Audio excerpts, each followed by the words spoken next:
Is into one of our main topics that I brought up this morning, man, was he said it earlier in the week. Lamar Jackson said that defenses know what they're doing. That's why he hasn't been as effective this year as he was last year. Yeah.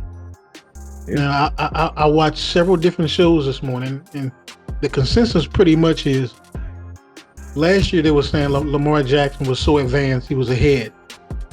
Now, the consensus is now is that the league has caught up to him. Now, okay, man, same thing. You think the league has caught up to Lamar Jackson? I don't think the league has caught up to Lamar Jackson. I think the league has caught up to Greg Roman, the offensive coordinator of the Ravens. That's one of the things I was thinking about, K man. He is the one that's supposed to design that offense. He is the one that installed that offense. Now, I will give him some break because of COVID. Everything got shortened, but it almost reminds you a little bit of two things.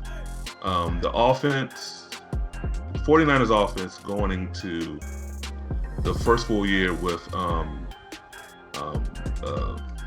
Kaepernick. Kaepernick. He was OC.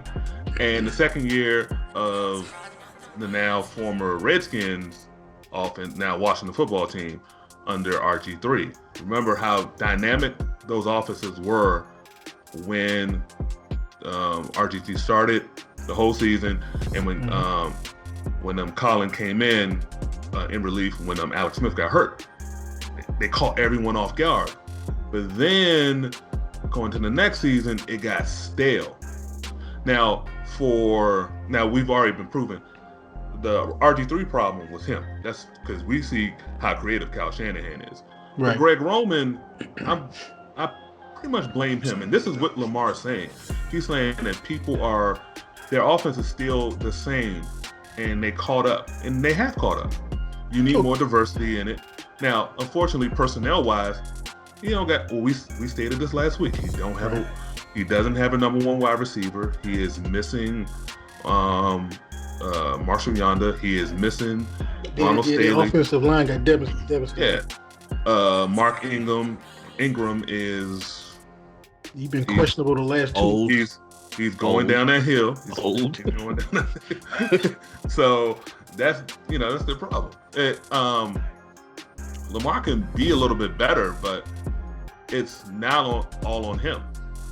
So to Brandon kind of brought that up, and to your points about play calling, because Brandon mentioned if he's a good QB, he should be able to check out of that play and call another play. So, okay, man, you brought up a good one with Roman. My question is, shouldn't he at least listen to the quarterback after he said that? Hey, man, look, I'm pretty sure Lamar went to the sideline. Hey, man, they're calling our plays out. Yeah, you got to switch it up. Right. Yeah, he should have went to his QB coach, and his QB coach, and offensive line coach, and the running backs coach, and offensive coordinator should start this week. I know they have other plays, right? And maybe because of shorthandedness, they haven't been able to execute it, and maybe they're a little afraid to, implement that in the game.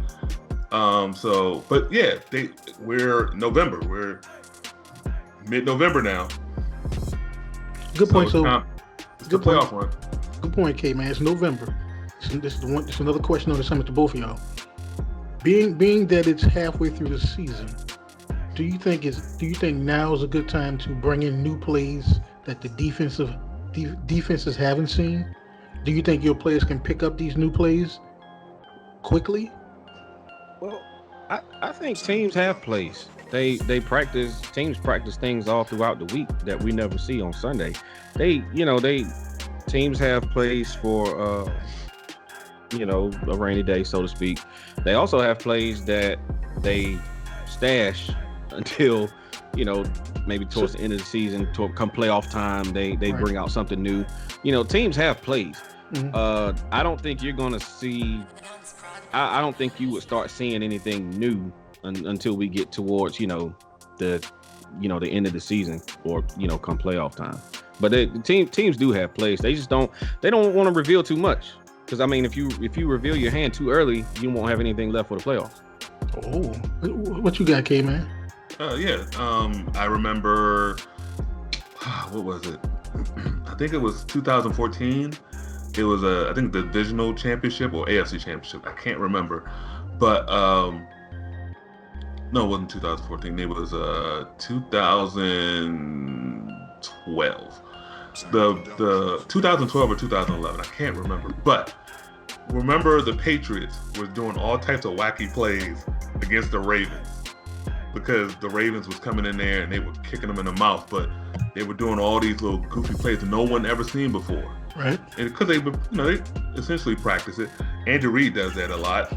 They'll toward the last 2 games of the season, they'll do some plays just for extra things to put on the defense to look out for, and just it's a chess match. Yeah. Because I thought about that because you brought up a good point when you were saying that they save plays for towards the end of the season, like K-Man just said, to give teams defense to think about. Yeah. So perfect example. Philly special. Yeah. Nobody has seen that all year, and they brought it out in the Super Bowl. Yeah, you're right. So teams always got one, and they always got one stashed. Well, I won't say teams. I would say good offensive coordinators always got one stashed. Yep. I'll give you that one, man. And I think that's a good strategy because, like you said, you don't want to tip your hand too early. Right. But in case of the Ravens, to me, something has to be done. They've got to change the play calling up. Because I've heard that throughout all the years I've been watching football, man. I've heard where quarterbacks come up to the line and say, hey, they already know the play. It's on both parties. Yeah. It's on both parties. It goes both ways. You're right. Greg Roman has to be a better offensive coordinator. He has to be a better play caller. Lamar Jackson's got to be a better quarterback. Dedicate yourself in the offseason to becoming a better quarterback, not a running quarterback, a better quarterback, a better NFL quarterback. Make teams respect your arm. Put in that work. Also, you know what? Even if they know the play, it doesn't matter unless if you execute it well. It doesn't matter. You got to execute, right?